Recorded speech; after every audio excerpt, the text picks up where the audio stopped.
Hey everybody, this is Wes Moore again, your instructor for international business. In this video, I would like to walk you through your Chapter 7 assignment. So let's take a look at that now. Now this assignment's a little bit complex, so I'm going to walk you through it. It's not as hard as it looks on the surface. What I'm really trying to get you to do, we're looking at foreign exchange markets here. And foreign exchange, you know from your textbook, foreign exchange is when we trade one currency for another. So if we have dollars and our customer is paying us, they're British, so they're using the British pound. We're using American dollars. We don't go to our bank, we don't go to our utility company, our mortgage company and pay pounds. We have to pay dollars. So if somebody buys something from us from overseas, they have to take that pound and they have to exchange it for dollars. But each one of those is not one for one, so you don't just take $1 and £1 and that's it. They fluctuate in rate based on the market for those currencies. So currencies are traded just like everything else is traded, stocks and coal and everything else. So foreign exchange can be a little confusing. So I want to help you see the importance of it and how to understand it a little bit better. And so in this assignment, what we're doing is we are looking at the effect of the exchange rate of two different currencies, the American dollar and the British pound, on the profit level of international companies. So what I'm trying to get you to see is if I have a U.S. company and then I open a division in London and that we're selling my products, let's say I make speakers. We're selling our speakers that we make in the U.S., we're selling those speakers over in London, in Britain. All right, and everybody's buying those, and they're buying them in pounds. But at the end of every month, I want that money to come over here to me, into my bucket, into my bank, so I can count it towards my own profits. But in order to do that, I have to take whatever pounds I have sold for my speakers, and I have to go to the foreign exchange market and I have to buy dollars with it, so that I can get those dollars here to my bank. All right, so what we want to do is help you see the real effects of currency valuations and currency value changes on the profits of international companies. Okay, so now if you need to watch this video a couple of times, do it. Okay, this will make sense to you. It might just take a little bit of extra work, and always contact me and I'll help explain it to you even better. All right, so here's the scenario. Your company sells 1 million pounds worth of goods in Britain every month. Let's say every month you're selling 1 million pounds worth of product over there. So you've got a really good business going. Now, the symbol for the British pound is that L. It looks like a capital L with a dash through it, or a really funny looking E. Okay? This is their equivalent to our symbol to the dollar, that pound, basically that S with a line through it. So when we write 1 million pounds, we put the pound symbol right there in front of the number like we would dollars. So that's 1 million pounds, okay? Now at the end of each month, your accountant moves the money from your British bank to your bank in America. To do that, he exchanges 1 million pounds for dollars.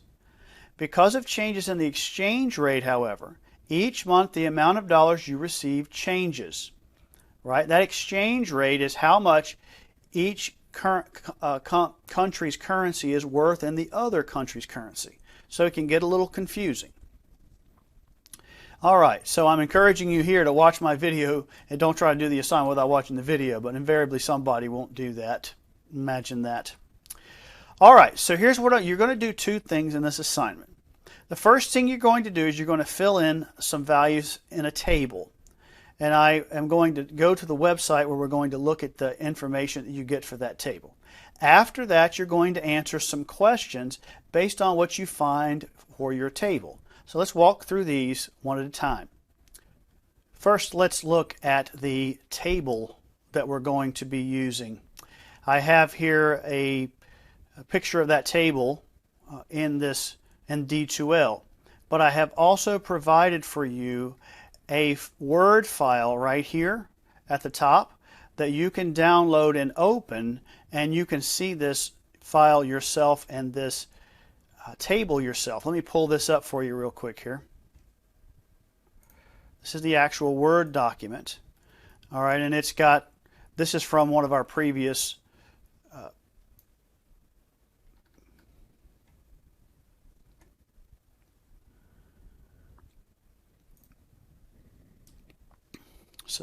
so let me pull this up for you here.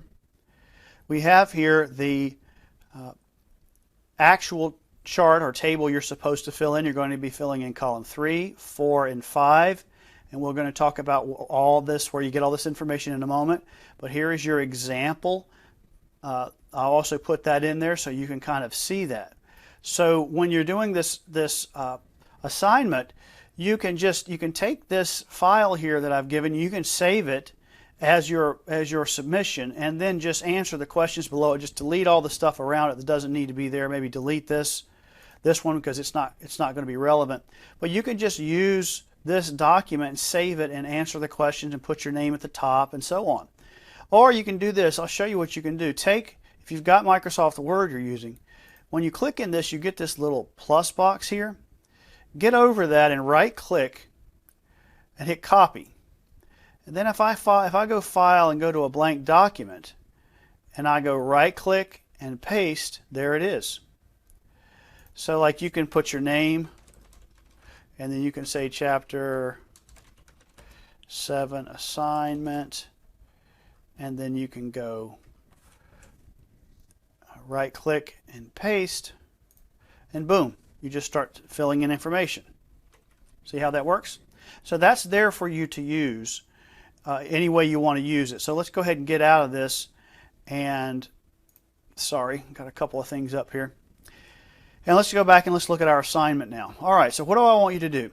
First of all, you need to go to this website. What I'm going to get you to do in these columns, column 3, 4, and 5, is in column 3, you're going to put in, let's assume we've got 1 British pound, and what 1 British pound was worth in dollars today, whatever day you're doing this assignment. If it's 1.5, you put that in. If it's 1.2, whatever. Then I want you to go back a month, the same day the previous month. So right now I'm doing this on the 14th of the month. So I would put today's number in. I'm going to show you how to do this in a moment, where to find it.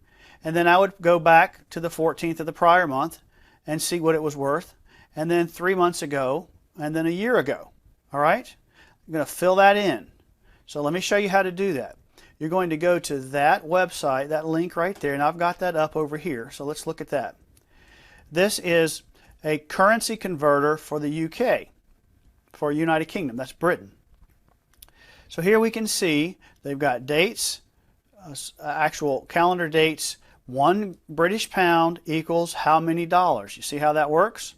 This is based on the market. Now, I point this out in the comments, but 13/8/2021 is not the 13th month, the 8th day. The British put the day and then the month and then the year. So this is actually August 13th, 2021, the 13th of August 2021. You see how that works? So it's going to confuse you if you don't realize that. All right, so let's see. So today it's 1.3866. I'm just going to copy this. And let me just go to my file here. And see, what I would do is I would come in here and I would just do that paste with that little keep text only. See that? Okay? And then I'm going to go 1 month ago. So let's go back to my, give me just a second to get this up. 1 month ago. So that's 13/8/21. Let's go.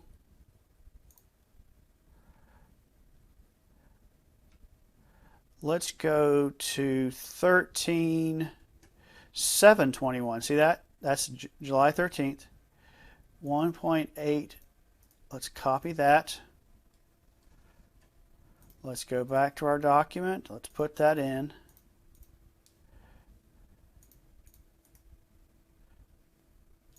See how that works? And you just do that for all of them.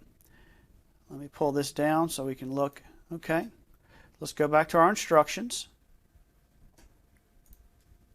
All right, so number 1, fill in column 3 in the chart below with the pound to dollar exchange rate today, 1, 3, and 12 months ago.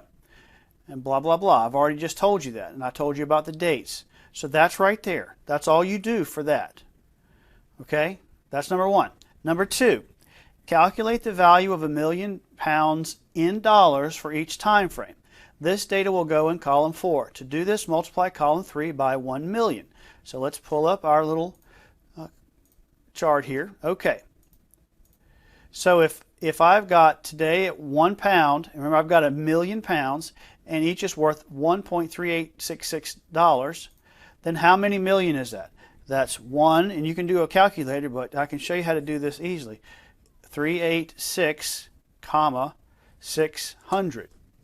So that means if we sold 1,000,000 British pounds, where £1 is $1.3866, then when we exchange that, we would put in our bank account $1,386,600. How about that? That'd be nice, wouldn't it? Okay? And you just do this all the way down. That one's going to be what? Somebody think about that. That will be 1,381,300. See, because you're multiplying by 1,000,000, you just move that decimal way over. So these first numbers, I'm sorry, I can't quite get that. Yeah, those first numbers are the same as those numbers. You see that? So we go all the way down through there. Now let's go back to our instructions. All right, so that's number 2. All right, and number 3, calculate the difference in value from period to period in column 5. This will be done by taking the value in column 4 for each time period in question, subtracting it from the previous value in column 4. All right, so let me show you how to do this. All right, so let's open up our little deal here. All right, so over here, this is what I'm doing. I want to know how much this changed, positive or negative, over the month because of the exchange rate. Now remember, we sold £1,000,000 worth of product each month. But because of the exchange rate change, we are going to pocket different amounts of dollars, and I want you to do that. So what I want you to do here in this one is I want you to take that number that we got last month, and I want you to subtract it from that number and tell me what we get. So, well, I guess the way you would actually do it is you would take this month and then subtract this one from it. Does that make sense? Sorry, that thing keeps coming up. So what I would do here, I'm going to grab a calculator because I didn't pull that out. So here's what I'm going to do. I'm going to take, sorry, get my wires crossed here, 1,381,300. All right, and I'm going to subtract 1,386,600, that top line. What I get is minus 5,300. Minus 5,300. See that? That's the difference between these two. But it's negative because I went down this month. You know, I went down, okay? So you're going to do this for all the months. And you're going to see just what you come up with there, okay? Now let's go back to the instructions. So if we look here at this second table, I just put in some fictitious numbers. Okay? Put in some fictitious numbers. And then I have the instructions here for you, multiply and subtract and so on, okay? And then I have these questions. Now I want you to answer these questions after you do the table. Okay. Do you make more money if the dollar to pound exchange rate is higher or lower? In other words, how do you make more if you get more dollars per pound or less? Why is this so? All right, look up here. So here I have more dollars per pound. So it's 1.545. Remember, this is all made up. I didn't pull this information anywhere. I just made it up. 1 pound is worth $1.545, and I get $1.5 million then. But if the dollars goes down, okay, if the value of the dollar goes down, then I get 1.3. So, do you make more money if the dollar to pound exchange rate is higher or lower?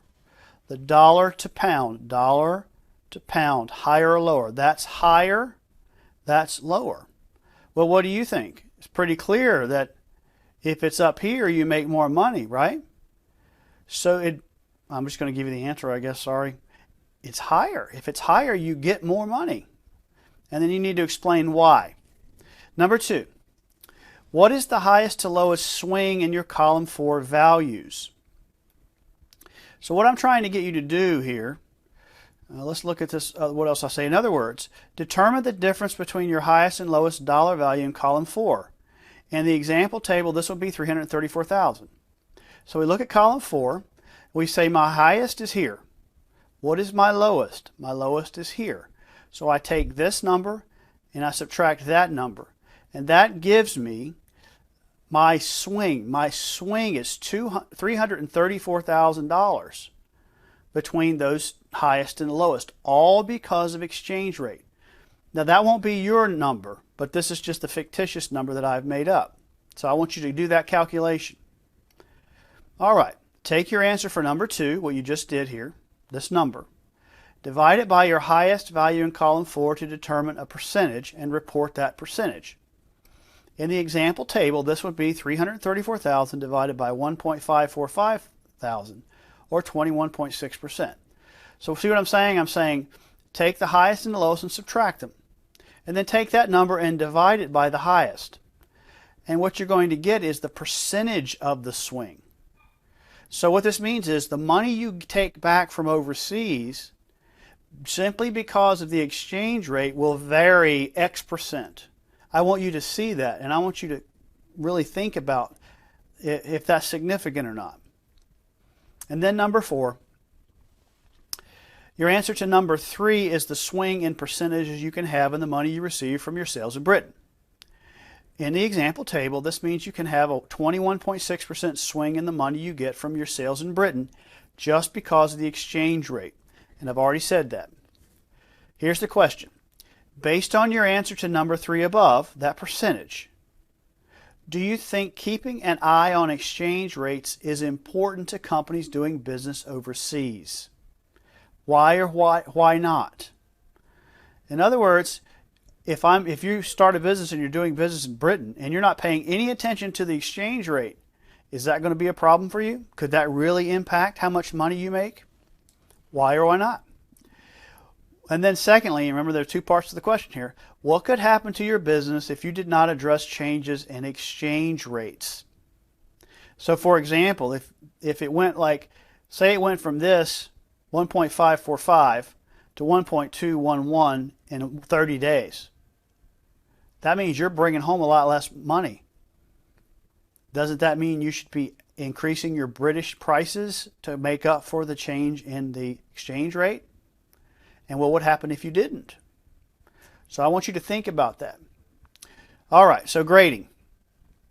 80% of the grade is on the completeness of the assignment, completing the 3 table elements and completely answering each of the 4 questions. Pay close attention to the parts of the questions as I've shown. The point breakdown. The table columns are worth 10 points each, a total of 30. And the questions, number 1 through 3, are worth 10 points each, and number 4 is worth 20. Formatting gets you 10 points, and your writing level gets you the final 10 points. So reach out to me if you have any questions. Watch the video again. It's a lot to it, but once you get through it, I think you're going to really understand exchange rates a lot better and why they're important. So please, I hope you enjoy the video and let me know if you need anything.